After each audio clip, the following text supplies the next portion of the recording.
नमस्कार माऊली. चला ज्ञानेश्वरीच्या सहवासात. ज्ञानेश्वरी अध्याय 9, ओवी 131 ते 137च्या सहवासात आपण जाऊया. भगवंतांनी ह्या निरूपणाला एकदम बहार आणलेली आहे.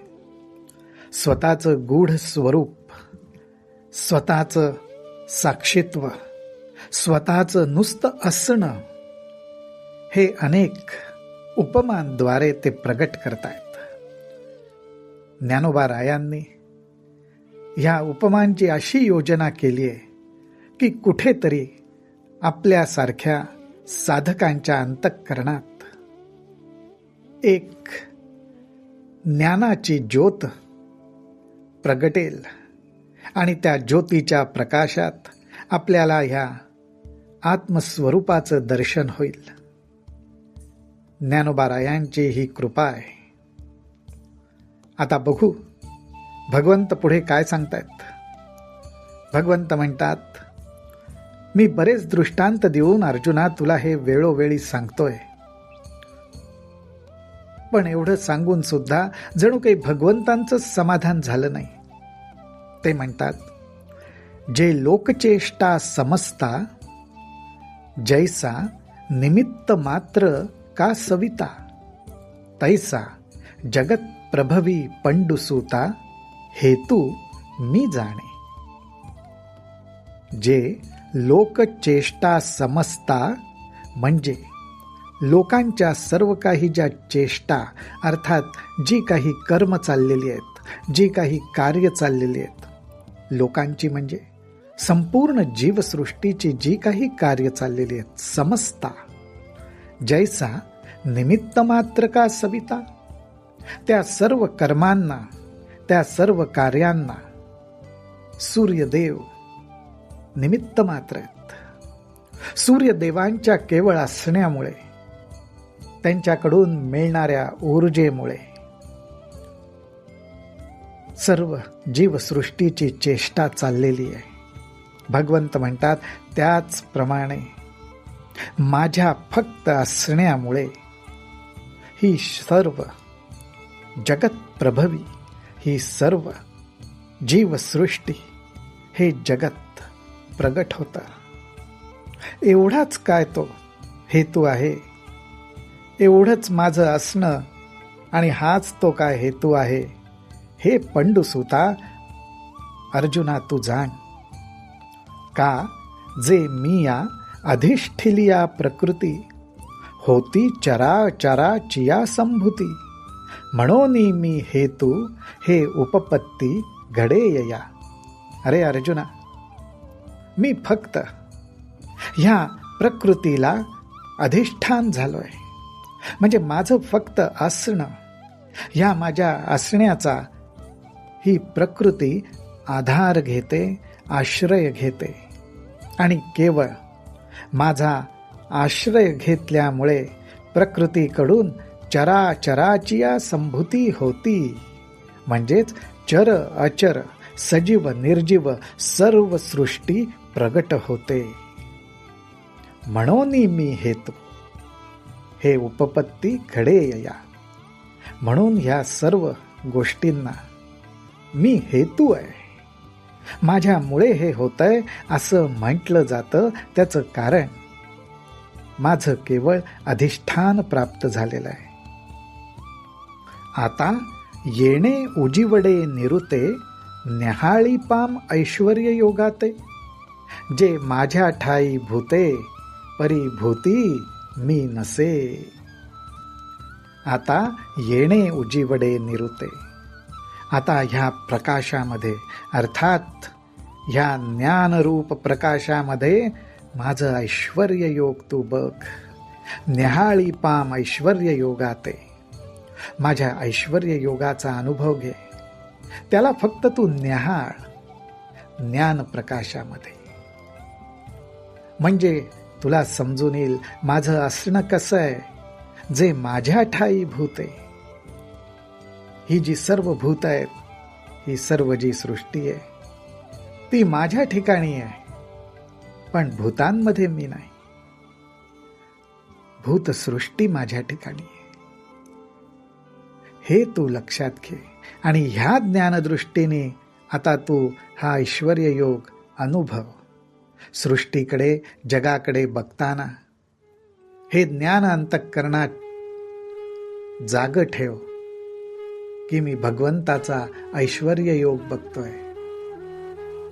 माझ्या सकट ही सर्व प्रकृती भगवंतामध्ये आहे, भगवंताच्या आधाराने आहे, भगवंताच्या आश्रयाने आहे. अथवा भूतेना माझ्या ठाई आणि भूतान माझी मी नाही, या खुणा तू कही चुको नको. भगवंत अर्जुनाला काही खुणा सांगतात आणि म्हणतात की या खुणांकडे दुर्लक्ष करू नकोस. या खुणा कुठल्या? तर भूते ना माझ्या ठाई, ही भूत माझ्या ठिकाणी आहेत, ही सृष्टी माझ्या ठिकाणी आहे असं नाही, आणि भूतान माझी मी नाही आणि भूतसृष्टीतही मी नाही. हे गूढ ज्ञान आहे. हे गूढ ज्ञान अनेक उपमांद्वारे ज्ञानोबारायांनी प्रगट केलंय. त्यामुळे साधकाच्या अंतःकरणाला कुठेतरी पुसटशी कल्पना येते की ज्या जीवसृष्टीचा, ज्या प्रकृतीचा मी अनुभव घेतोय, तो अनुभव मिळण्याचं कारण ह्या प्रकृतीला भगवंताचा आश्रय आहे. आणि सर्व कार्य जे आहे ते प्रकृतीचं आहे. त्याच्यात भगवंत केवळ आहे, पण तो करत काहीच नाहीये, फक्त आहे. आणि त्याचं असणं जे आहे त्यामुळेच हे सगळं चाललेलं आहे. या खुणा तू कही चुको नको. पुढे भगवंत स्वतः म्हणतात, हे सर्वस्व आमुचे गूढ, हे सर्वस्व आमुचे गूढ, परी दाविले तुझं उघड. आता इंद्रियां देऊनी कवाड, हृदयी भोगी. अर्जुना, हे आमचं जे सर्वस्व आहे ना, ते गूढ आहे. गूढ म्हणजे त्याला खोली आहे. अवघड अशा अर्थाने नाही, त्याला खोली आहे. ते अंतःकरणपूर्वक अनुभवलं पाहिजे, जाणलं पाहिजे. असं आमचं असणं हे गूढ आहे, पण तुला मी उघड करून दाखवलंय. आता या माझ्या असण्याचा अनुभव घेण्यासाठी आता इंद्रियां देऊनी कवाड, हृदयी भोगी. आता इंद्रियांच्या द्वाराच्या कड्या लावून टाक. कारण इंद्रिय फक्त प्रकृतीच्या आधारे जे प्रगट झालंय त्याच गोष्टींचा अनुभव घेऊ शकतं, फक्त विषयांचाच अनुभव घेऊ शकतं. पण मी त्याही पलीकडे. त्यामुळे आता इंद्रियांच्या दारांना कड्या लावून टाक आणि तुझ्या हृदयामध्ये फक्त जे असणंपण आहे त्या असणेपणाचाच भोग घे, त्याचाच आनंद घे. हे भगवंतांनीच प्रत्यक्ष सांगितलंय. आणि पुढे ह्या त्यांच्या सांगण्यावर शिक्कामोर्तब करताना भगवंत म्हणतात, हा दंशू जव न ये हाता. हा दंशू म्हणजे ज्ञानाचा दंश आहे. हे ज्ञानाचं वर्म आहे.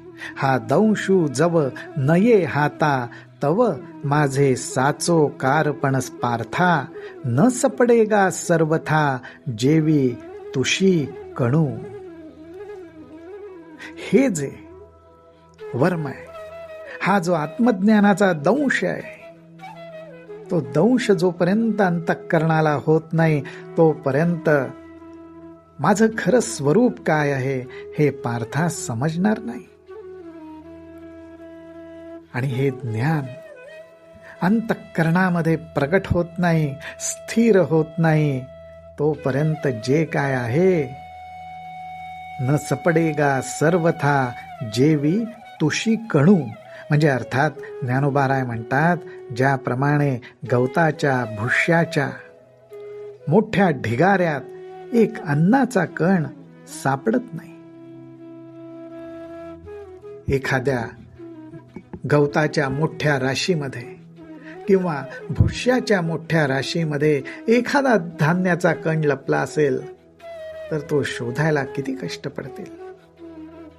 तसा भगवंत हाताला लागणार नाही जोपर्यंत हे आत्मज्ञानाचं वर्म अंतःकरणाला दंश करत नाही, अर्थात अंतःकरणात प्रकट होत नाही, तोपर्यंत भगवंताच्या स्वरूपाबद्दल आपण जो काही समज करून घेऊ किंवा आपल्याला समजलंय असं वाटेल ते समजणं, त्याचं स्वरूप काय आहे हे ज्ञानोबारायांनी इतक्या सुंदर रीतीने या ओवीत सांगितलंय.